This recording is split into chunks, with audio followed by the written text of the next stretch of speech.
جائے گا۔ اتنے میں وہ شخص ایک شخص کہے گا کہ اے عالم ربانی، میں نے آپ کو وضو کے لیے پانی عطا کیا تھا، وضو کے لیے میں نے آپ کو پانی دیا تھا، آپ جو ہے میری بھی بخشش کر دے۔ تو یقیناً اس حدیث پاک کی روشنی میں کہیں یہ گمان کرتا ہوں کہ آج تک یا جتنے بھی علماء کرام کے خادم ہیں، آپ نے کسی کے لیے کرسی چھوڑی، کسی کے لیے کچھ سامان لا کر کے دیا، تو اس حدیث پاک کی روشنی میں اللہ تبارک و تعالی آپ کی بخشش فرما دے۔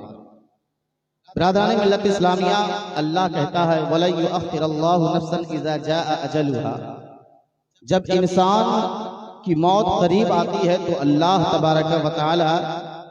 ایک سیکنڈ کے لیے بھی اسے تاخیر نہیں فرماتا۔ جتنے بھی لوگ یہاں پر آئے ہیں سب کو ایک نہ ایک دن اس دنیا سے جانا ہے۔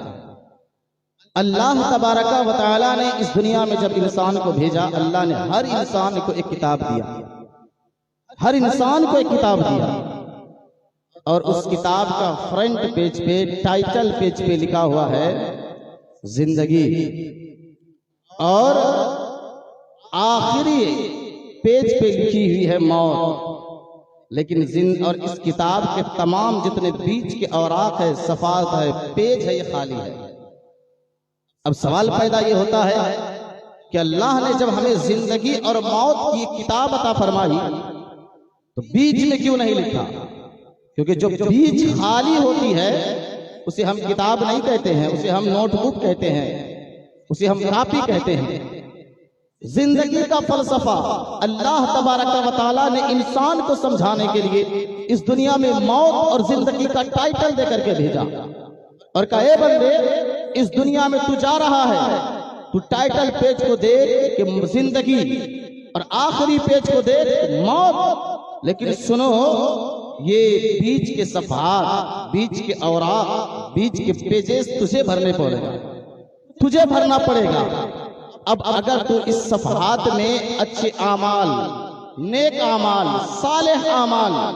نماز کے گجرے بھی ہوں گے، تسبیح و تہلیلات کے تصورات کے موتیاں بھی ہوں گے، اللہ کی حمد و ثنا کہ وہاں پر بہار بھی ہوں گے، اور نبی پر درود پڑھنے کے وہاں پر موتیاں بھی ہوں گی، اگر آپ کا اٹھنا بیٹھنا چلنا پھرنا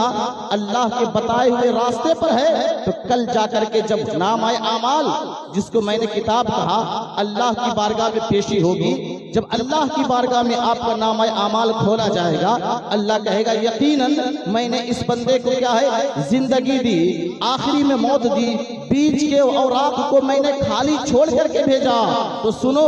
اس نے اپنی زندگی کی کتاب میں گناہ لکھ کر کے نہیں آیا، چوری لکھ کر کے نہیں آیا، حسد لکھ کر کے نہیں آیا، جلن لکھ کر کے نہیں آیا، کسی کو مارنے کا کوئی تہمت لکھ کر کے نہیں آیا، شراب اور جوا کا کوئی الزام لے کر کے نہیں آیا۔ اگر میرا بندہ میری بارگاہ میں آیا ہے تو نماز لے کر کے آیا ہے، حج لے کر کے آیا ہے، زکوٰۃ لے کر کے آیا ہے، اچھے اعمال لے کر کے آیا ہے، دوسروں کو مدد کر کے آیا ہے، اپنے حقوق ادا کر کے آیا ہے، ماں کا حق ادا کر کے آیا ہے، باپ کا حق ادا کر کے آیا ہے، بیوی کا حق ادا کر کے آیا ہے، پڑوسی کا حق ادا کر کے آیا ہے، یہاں تک کہ جانور کا بھی حق ادا کر کے آیا ہے۔ اسی کے بارے میں اللہ تبارک و تعالی ارشاد فرمائے گا یا ایتھا النفس المطمئنہ، اے نفس مطمئنہ، اللہ تبارک و تعالی کی طرف لوٹ جا، کیونکہ اللہ تجھ سے راضی ہو چکا ہے اور تو بھی اللہ سے راضی ہو۔ Everybody has a book، ہر انسان کے پاس کتاب ہے۔ اب یہ آپ کی چوائس ہے، نماز روزہ حج زکوٰۃ کے ساتھ بھی بندوں کا حق ہے۔ نماز بے شمار ہے آپ کے پاس، حج بے شمار ہے آپ کے پاس، لیکن آپ نے کسی کا ڈاکہ ڈالا ہے، کسی کی عزت نفس کو چوٹ پہنچایا ہے، کسی کے ساتھ بدسلوکی کیا ہے، رویہ غلط اختیار کیا ہے، چاہے ہاتھ سے آپ نے کسی کو تکلیف پہنچائی، آنکھ کے اشارے سے تکلیف پہنچائی، پیر سے تکلیف پہنچایا، یا آپ نے کسی بھی زندگی کے اپنے حرکات و سکنات سے کوئی بندہ مومن کیا ہے ٹھیس پہنچا ہے اسے، تو اللہ کی بارگاہ میں ہر سیکنڈ کا حساب دینا پڑے گا۔ نماز روک دی جائے گی، حج روک دیا جائے گا، زکات روک دی جائے گی، اچھے صدقات روک دیے جائیں گے۔ اللہ کہے گا میرا تو حق ادا کر کے آیا ہی ہے، بتا تو صحیح کہ تو نے میرے بندوں کا بھی حق ادا کیا ہے؟ اگر میرے بندوں کا حق ادا کیا ہے تو نماز کو آگے بڑھنے کی اجازت دی جائے گی، حج کو آگے بڑھنے کی اجازت دی جائے گی، زکات کو آگے بڑھنے کی اجازت دی جائے گی۔ اب آپ کیا سمجھتے ہیں؟ میرے مرشد گرامی اور اپنی کتاب میں معراج زندگی در بندگی میں ایک بہت اچھا واقعہ نقل کرتے ہیں۔ لکھتے ہیں کہ حضرت ابو بکر رضی اللہ تعالی عنہ حضرت عائشہ صدیقہ رضی اللہ تعالی عنہا کے پاس گئے اور انہوں نے کہا کہ اے عائشہ بتاؤ کیا میں نے نبی کی کسی سنت کو چھوڑنے میں سستی اختیار کیا ہے؟ صرف سستی۔ آج ہم فرض چھوڑے ہوئے ہیں، سستی کیا ہے؟ تو اللہ کے رسول صلی اللہ تعالی علیہ وسلم سستی اختیار کیا۔ تیزی سے سنیں تو حضرت عائشہ کہتی کہ اللہ کے رسول صلی اللہ علیہ وسلم ہم سے حلوہ بنوایا کرتے تھے اور ادھر تشریف لے جایا کرتے تھے۔ تو حضرت ابو بکر صدیق نے حلوہ بنوایا اور ادھر گئے، ایک غار ہے، ایک مفلوج انسان ہے، فالج نے جسے مار دیا اور جزام سے برس کوڑ کی بیماری ہے۔ ابھی یہ حضرت ابو بکر صدیق گئے، حلوہ لیا ہاتھ میں، لینے کے بعد اس کے منہ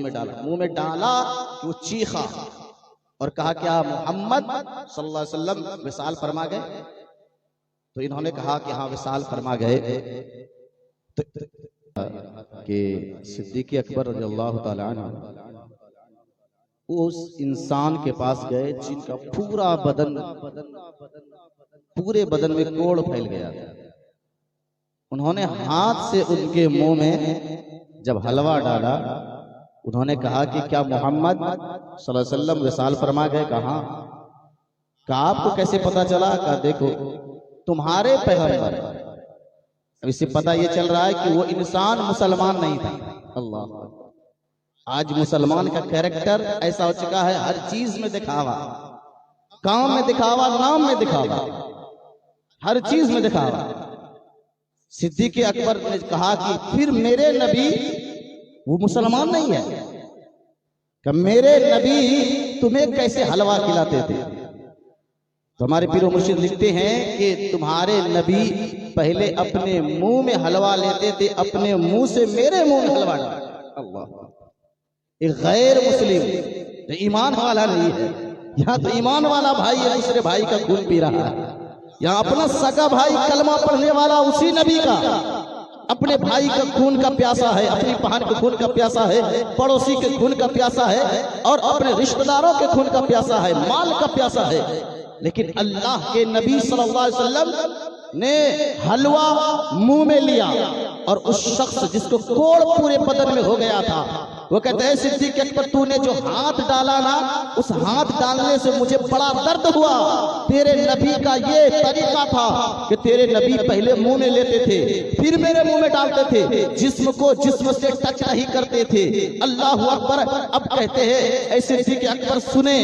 میں تو مسلمان نہیں، میں تو توحید کا پرستار نہیں، میں تو تیرے نبی کا کلمہ پڑھنے والا نہیں، بلکہ میں نے جب یہ دیکھا کہ ایک عاشق نبی کے اندر اتنا جذبہ ہے، اتنا شوق ہے کہ نبی کے ہر ادا کو اپنایا جائے، نبی کے ہر طریقے کو اپنایا جائے، اس لیے میں نے یہ یقین کر لیا کہ جب ایک عاشق مصطفیٰ کا اتنا بڑا جذبہ اخلاص ہے تو تیرے نبی کا کتنا بڑا جذبہ اخلاص ہوگا۔ اس لیے تو نے میرے بدن پر کوڑ دیکھا، تو نے میرے بدن پر پورے جسم پر کوڑ دیکھا، لیکن تو نے کوڑ دیکھ کر بھی یہ نہ سمجھا کہ یہ مسلمان ہے کہ غیر مسلم ہے۔ تو نے صرف انسانیت کے ناطے اور صرف اس خیال سے کہ میرے مصطفیٰ قریب اسے حلوہ کھلایا کرتے تھے، اس لیے میں بھی اسے حلوہ کھلاؤں گا۔ ادھر سنت مصطفیٰ ادا ہوئی، ادھر اس کے اندر اسلام کی سچی محبت داخل ہو گئی اور وہ کلمہ پڑھ کر کے مسلمان ہو گئے۔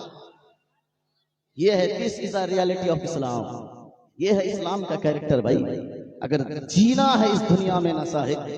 بس 50 سال 70 سال 60 سال کو ایک قد کا سنچوری مار دے تو خیر ہے، لیکن صاحب کب زندگی کی شام ہو جائے،